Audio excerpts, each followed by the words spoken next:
Bitter.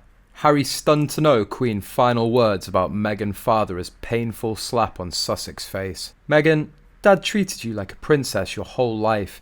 It's not too late to make amends. Queen Elizabeth was a very busy monarch. She had a lot of things on her plate up until the time of her death. But even though her schedule was almost always full, she still made time out of a busy day to have a private conversation with Meghan Markle about the latter's dad, Thomas Markle Sr. In her book, The New Royals, royal author Katie Nicholl said that Queen Elizabeth was one of the people who encouraged Meghan Markle to talk to her estranged father. The Queen could see how damaging the situation was between Meghan and her father, and she did speak to Meghan about it and tried to encourage her to talk to Thomas, Nicholl wrote. According to Nicholl, the Queen also felt that if the issue between Markle and her dad was handled differently, it would have also brought about a different result. The whole thing was quite badly handled with Thomas Markle, and if it had been done differently, it would have come out better, Nicholl wrote. The Queen also thought that it was wrong of her grandson, Prince Harry, not to travel to Mexico early on to get to know his father-in-law. I think she felt that Harry should certainly have met Thomas Markle, and it was unfortunate that had to happen, Nicholl said. As of writing, Markle and Prince Harry are still not in contact with Thomas, and the latter continues to air his sentiments about being snubbed by the couple during his interviews. Meanwhile, Thomas Markle is hoping to heal the rift with his daughter after Harry and William put aside their differences at the Queen's funeral. The Duke of Sussex and Prince of Wales put aside their feud for a united front to remember the monarch, and again showed that they could at least be on speaking terms as they interacted with each other in the chapel at Windsor Castle.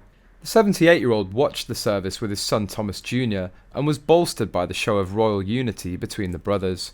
Thomas Jr., Meghan's half-brother, told, "We both watched clips of the Queen's funeral together. I was overcome with emotion at how every person spectating was honoured to be there and respectful." Addressing Meghan directly, he added, "You didn't call him for his heart attacks or stroke, but it's never too late." Thomas paid tribute to the Queen after she passed away at Balmoral, aged 96, calling it the end of an era. Meghan's father said the devastating update was truly a loss to the world.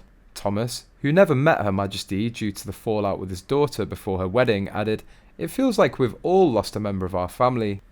Markle told, "My heart goes out to the royal family and to the British people for their loss of the most loved and admired Queen Elizabeth." Jeff Rayner, the owner of Coleman-Rayner, was granted a civil harassment restraining order against Meghan Markle's father, Thomas Markle, in Los Angeles. The doc noted, however, that Thomas was properly served with the court papers following the judge's decision to Rayner a restraining order.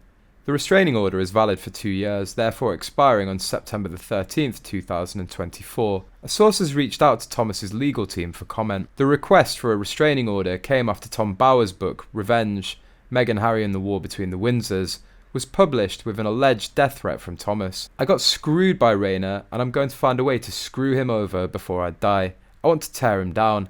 If they tell me I've got a terminal cancer, then I'll kill him because I've nothing to lose."